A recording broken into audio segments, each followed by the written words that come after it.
वो सद्गुरुदेव भगवान की जय। यह 2020 का सावन का महीना भी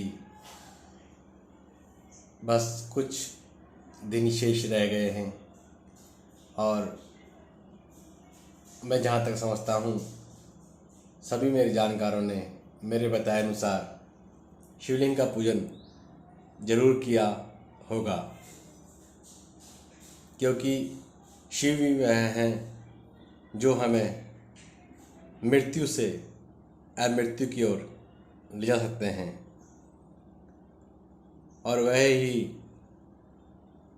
हमारे जीवन में भोग और मोक्ष दोनों ही देने में समर्थ हैं।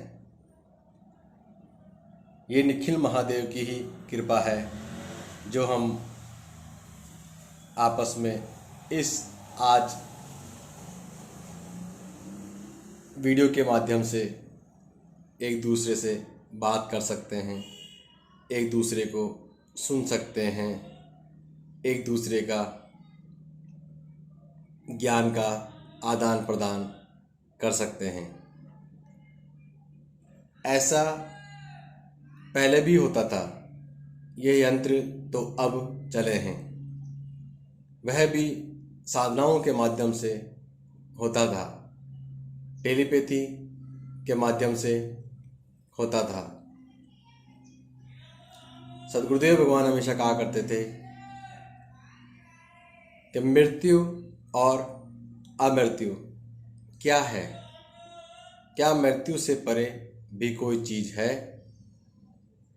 क्या मृत्यु अवश्य भावी है, क्या मृत्यु को हम टाल सकते हैं और क्या कोई युक्ति, क्या कोई साधना, क्या कोई स्थिति, क्या कोई तरकीब ऐसी है जिसकी वजह से हम मृत्यु अमृत गम्य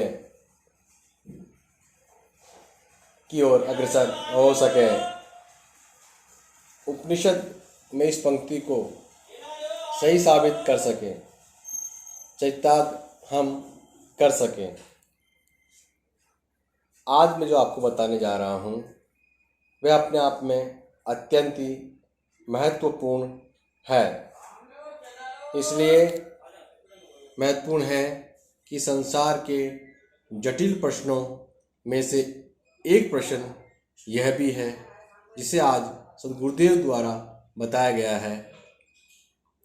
हम सुलझाने की दिशा में आगे बढ़ रहे हैं और यह प्रश्न हजारों वर्षों से भारतीय ऋषियों, योगियों, महर्षियों, तपस्वियों, साधु, सन्यासियों और वैज्ञानिकों का मस्तिष्क मंथन करता रहा है। और आज मेरे सामने भी एक विशेष जानकार ने जब यह प्रश्न सद्गुरुदेव के सामने भी रखा, सद्गुरुदेव भगवान ने जो उसे कहा और बताया, उपनिषद ने तो दो टूक शब्दों में इस पंक्ति को स्पष्ट किया ही है कि मृत्यु मा अमृतम गम्य। मनुष्य को प्रयत्न करना चाहिए कि वह मृत्यु से अमृत्यु की ओर अग्रसर हो, उसका गमन, उसका रास्ता, उसका पथ अमृत्यु की ओर हो।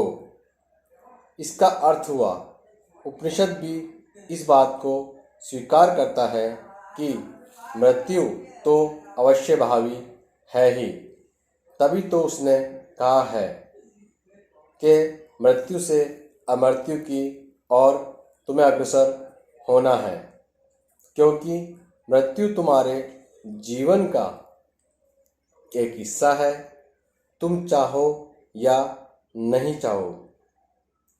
इस मृत्यु को एक न बार तो तुम्हें साथ देना ही होगा, देना ही पड़ेगा।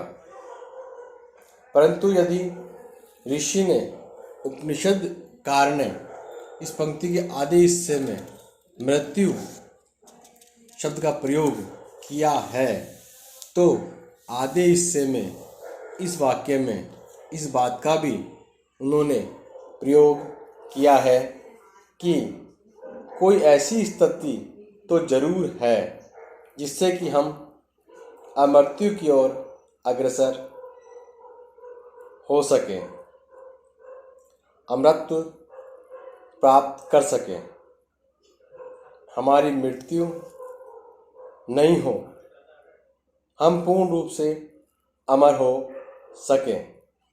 बहुत ही गूढ़ रहस्य वाली बात सद्गुरुदेव भगवान ने हमें बताई है।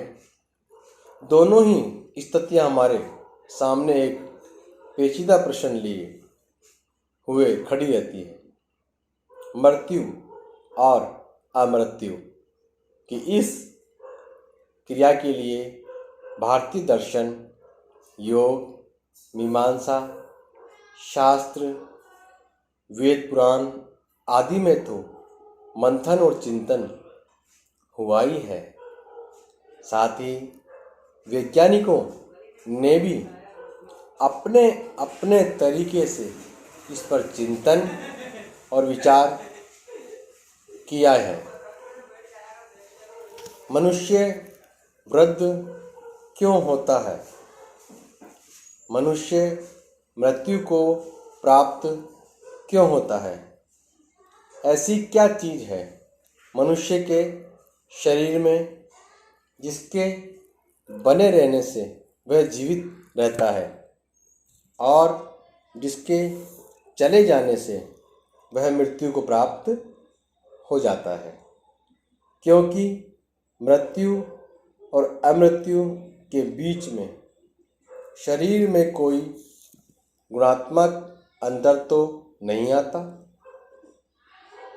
एक सेकंड पहले जो जीवित था उसके हाथ, पांव, नाक सभी सलामत थे और एक सेकंड के बाद वह मृत्यु को प्राप्त हो जाता है और उस समय भी उसके हाथ, पांव, नाक, कान सही सलामत होते हैं, लेकिन वह सद्गुरुदेव के आशीर्वाद के बिना हिला भी नहीं सकता।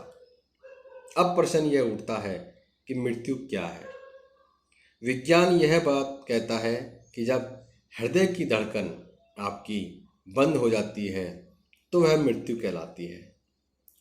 परंतु ऐसे कई योगी हैं जो कई घंटों तक अपने हृदय की धड़कन को रोक सकते हैं आज भी, और 4-6 घंटे हृदय का स्फुरन होता ही नहीं है उन योगियों के शरीर में। तो क्या वे मृत्यु को प्राप्त हो गए? इसलिए यह परिभाषा तो मान्य नहीं हो सकती कि हृदय की धड़कन बंद होने से आदमी की मृत्यु हो जाता है। हृदय की धड़कन तो कई कारणों से बंद हो सकती है जो हमारे यंत्रों के माध्यम से सुनाई नहीं देती। प्रश्न यह है कि मृत्यु यदि हो जाती है तो क्या वापिस पुनर्जन्म स्वाभाविक है? हमारे शास्त्र तो इस बात को 2 टूक शब्दों में कहते हैं, जो पैदा होता है उसकी मृत्यु अवश्य ही होती है, चाहे वे पशु पक्षी हो, चाहे वे कीट पतंग हो, या मनुष्य हो, वनस्पति हो, पेड़ पौधे हो, या दिन रात जो उत्पन्न होगा वह युवा भी होगा, वृद्ध भी होगा और मृत्यु को प्राप्त भी होगा, क्योंकि मृत्यु की वृत्ति पर ही नए जीवन का जन्म होता है। और मैं आगे मृत्यु और अमृत्यु के बारे में ज़रूर बताऊंगा। आप मेरे चैनल को देखते रहिए। मैं डॉक्टर तेजस आपके सभी प्रश्नों के उत्तर भी इस चैनल के माध्यम से देता रहूँगा। यह प्रश्न भी किसी ने मुझसे पूछा था, इसलिए मैंने आज आपको थोड़ा सा बताया। श्रावण में आप सभी महादेव भगवान का पूजन करते रहिए और अपने जीवन में सभी तत्व जैसे धर्म, अर्थ, काम और मोक्ष को प्राप्त कर लीजिए। और वह सब साधना और सद्गुरुदेव के आशीर्वाद बिना नहीं हो सकता। इसलिए जितना हो सके गुरुत्वम शरण्यम गुरुत्वम शरण्यम गुरुत्वम शरणम ही कहिए। जय श्री निखिल महाकाल की।